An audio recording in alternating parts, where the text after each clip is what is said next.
Parliament में जब असदुद्दीन ओवैसी बोलता है तो ऐसा लगता है वो सिर्फ भारत का नेता नहीं बल्कि करबला के हुसैन का दीवाना दहाड़ रहा है।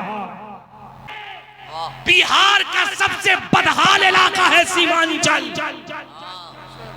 तुम्हें मालूम नहीं, हुकूमत की सबसे ज्यादा पूरे मुल्क में अगर कहीं निगाह है तो हमारे इसी सीमांचल पर है।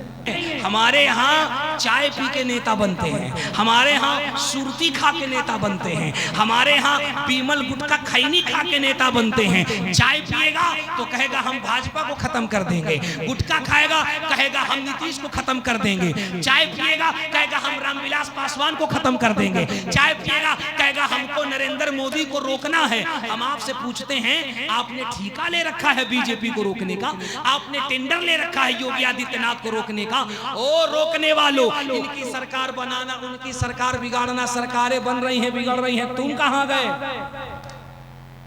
तुम कहां गए? किशनगंज वालों, वक्त की कमी है, मैं 2-3 बातें तुम्हें बता के जा रहा हूं। हालात से कभी भी आपको घबराने की जरूरत नहीं है, कभी भी हालात से डगमगाने की जरूरत नहीं है, अपनी हिम्मत अपने हौसलों को पस्त करने की जरूरत नहीं है। हाँ, अगर हुजूर का जलसा करो तो इसमें संजीदगी के साथ बैठ करके इस पे गौर किया करो, हमें क्या करना है कि हम दलदल से निकले, हमें क्या करना है कि हम कामयाबी के रास्ते पर जाएं, हमें क्या करना है कि हमारी नस्लें कामयाब हो जाएं। इसको करने के लिए सबसे बुनियादी काम जो हमें आपको करना है वो ये करना है, हमें मकान पे तवज्जो कम देनी है, हमें गाड़ी पे तवज्जो कम देनी है, हमें बैंक बैलेंस पे तवज्जो कम देनी है, हमें खेत बाद बनाना है। अल्लाह तौफीक दे, मेहनत करके अगर आप कमाते हैं तो अपनी कमाई को इकट्ठा कीजिए, अपनी कमाई को इंस्टॉल कीजिए, अपनी कमाई को इकट्ठा करने के बाद अल्लाह ने बेटा दिया है उस बच्चे को पढ़ाइए। याद रखिए, इल्म की एक अलग ताकत होती है, तालीम की एक अलग अहमियत होती है। आपके बच्चों के अंदर अगर इल्म की ताकत होगी तो फिर आपके बच्चे को मजबूर नहीं होना पड़ेगा, आपके बच्चे को बेबस नहीं होना पड़ेगा।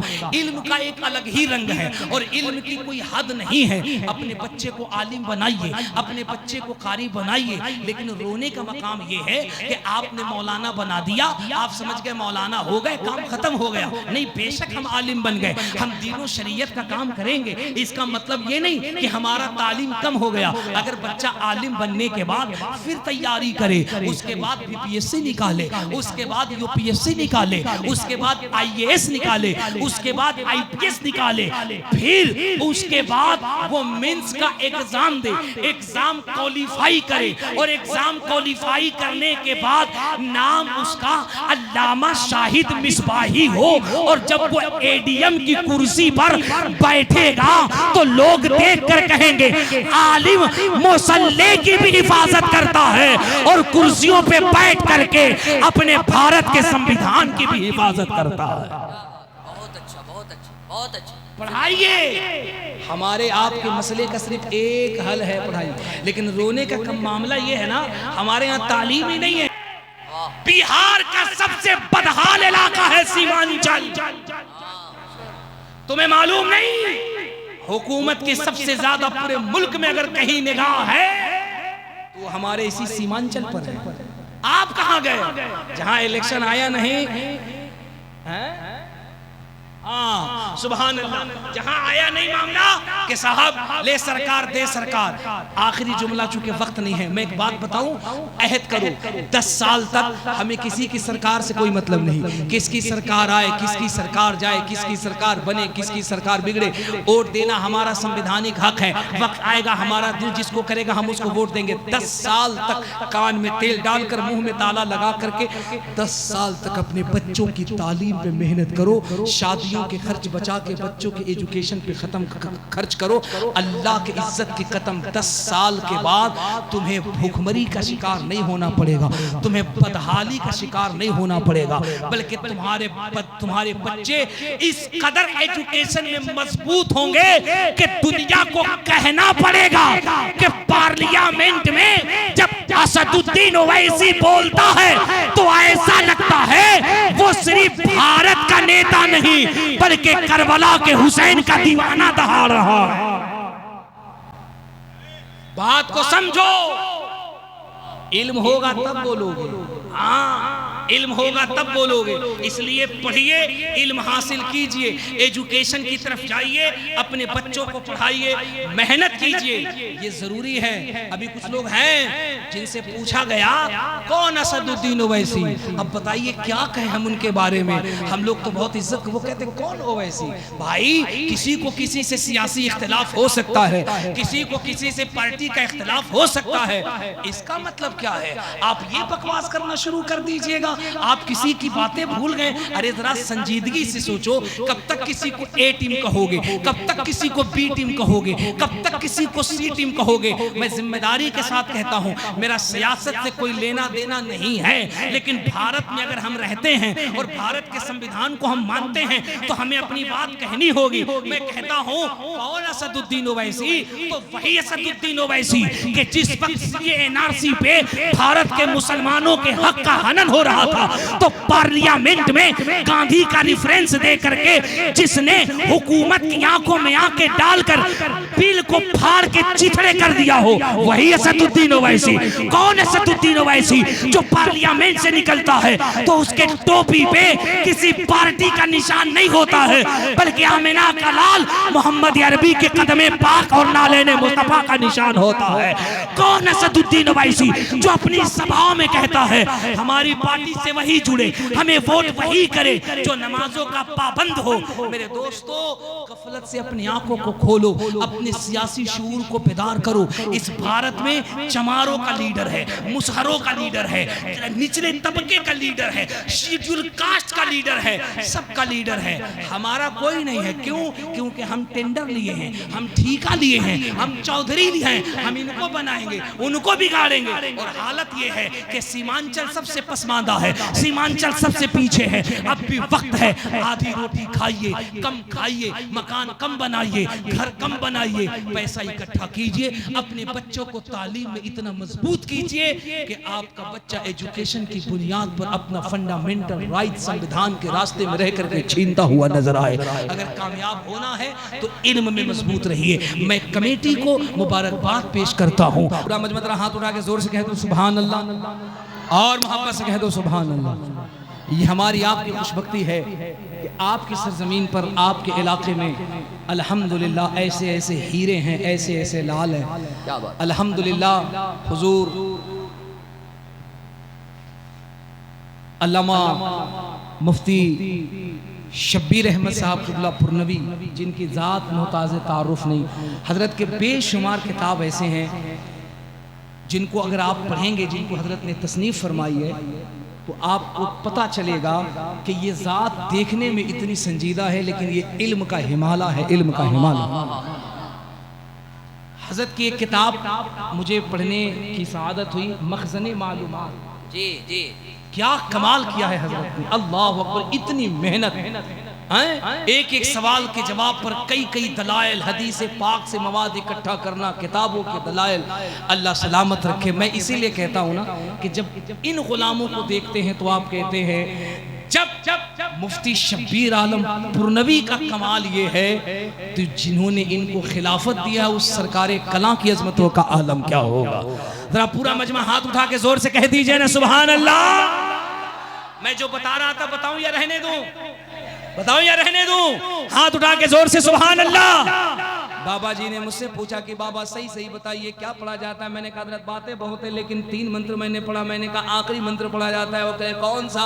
मैंने कहा आपकी किताब अंतिम संदेश वॉल्यूम नंबर 2 के अंदर लिखा हुआ है, संबल ग्राम मुख्य से महात्मन भवन विष्णु ये शशकल की प्रादुर्भविष्यति स्वाहा अश्वमा शुगरुह देवदत्ते जगतपति स्वाहा अशिना शिशादमन मठचर्य गुणवती स्वाहा। अब वो कभी मुझे ऊपर देखे कभी नीचे देखे, इत्मीनान रखिएगा मैं इसका एक एक तर्जमा करूंगा। अल्हम्दुलिल्लाह ये ज़बान संस्कृत ज़रूर है, लेकिन कुफ्र से पाक है, गलाजत से पाक है। एक एक जुमला जो है वो मेरे और आपके नबी की तारीफ में कहा गया है। सुनिए तवज्जो के साथ। वो कभी मुझे ऊपर देखता कभी नीचे देखता। उसने कहा इतना फास्ट संस्कृत पढ़ते हो, पहले तुम भी पंडिते थे का? मैंने कहा अल्लाह का फजल है कि मैं खानदानी खूंटा ठोक टनाटन टिटिए सुन्नी बरेलवी मुसलमान हूँ। खूंटा ठोक, हाँ अल्हम्दुलिल्लाह। बोले ये कहाँ से? मैंने कहा यही तो दीन इस्लाम की शान है और यही तो मेरे मुस्तफा का कमाल है। दुनिया में जितनी भी किताबें हैं, चाहे वो ऋग्वेद हो, यजुर्वेद हो, अथर्ववेद हो, सामवेद हो, भगवत गीता, भगवत पुराण, भविष्य पुराण, भूत पुराण, जितनी भी किताबें हैं, तमाम किताबों को पढ़ो। किताबें बाद में बंद होती हैं, ज़बान पे मदीने वाले का कलमा पहले जारी हो जाता है। उसने मुझसे कहा मुबारक चतुर्वेदी एक बात बता दीजिए और पूरी ईमानदारी के साथ बता दीजिए, फिर हम आपको मान जाएंगे। मैंने कहा मानने के लिए नहीं, इल्म में इजाफे के लिए पूछ लो। उसने कहा ये बताइए, जैसे आप लोगों के यहाँ मुरीद होते हैं। मैंने कहा अल्हम्दुलिल्लाह मुरीद होते हैं। उन्होंने कहा हमारे यहाँ गुरुमुख होते हैं। मैंने कहा बेशक आपके यहाँ गुरुमुख होते हैं। उन्होंने कहा हमारे यहाँ गुरुमुख होते हुए मंत्र कौन सा पढ़ा जाता है बता दीजिए। हमने कहा बाबा मत पूछो वरना टेंशन में आ जाओगे। क्या बात। उन्होंने कहा नहीं नहीं बता दीजिए। मैंने कहा न पूछो न पूछो, हम लोग मुरीद होते हैं तो हम लोगों को पता और पूरी दुनिया को पता है कि हम लोग जब मुरीद होते हैं तो अपने मुर्शिद की बारगाह में यू आर टोटली सरेंडर, हम अपने आप को सरेंडर कर देते हैं। हम अपने मुर्शिद की बारगाह में ये इकरार कर लेते हैं कि हुजूर आज के बाद गुनाहों से बचेंगे, बुराइयों से बचेंगे, नमाजों के पाबंद रहेंगे, खिलाफ शरअ काम नहीं करेंगे, जमात अहले सुन्नत पे इस्तिकामत से कायम रहेंगे। उन्होंने कहा फिर बताइए, हमारे यहाँ जब गुरुमुख हुआ जाता और हमारे यहाँ महाराज मरने से पहले कान में गुरुमुख करके जब गुरु मंत्र पढ़ता है तो कौन सा मंत्र पढ़ता है। हमने कहा बाबा ना पूछो वरना टेंशन में आ जाओगे। उन्होंने कहा तुम बताओगे कहां से, तुमको आता ही नहीं है। हमने कहा बाबा टेंशन न लो, हमको आता है। बोले अगर आता है तो बताओ। अब बताइए किशनगंज वालों, आपको बताऊं कि हम रहने दें? अरे जोर से बोलो, बताओ बताएं कि रहने दें? पूरा मजमा हाथ उठा के जोर से कह दो लब्बैक या रसूल अल्लाह। ऐसे नहीं, पूरा मजमा रंग में हाथ उठा के जोर से लब्बैक या रसूल अल्लाह।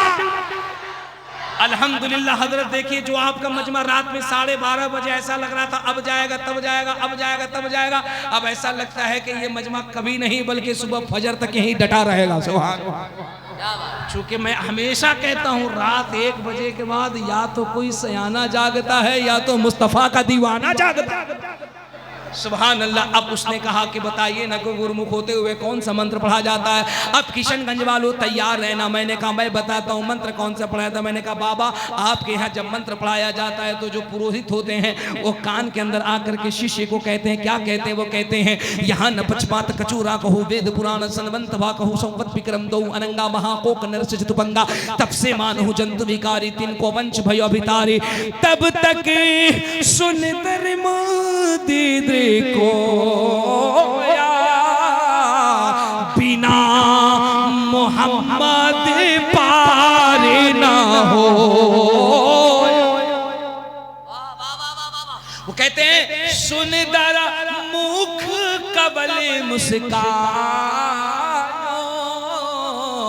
और नामे मोहम्मद जग जग छायो।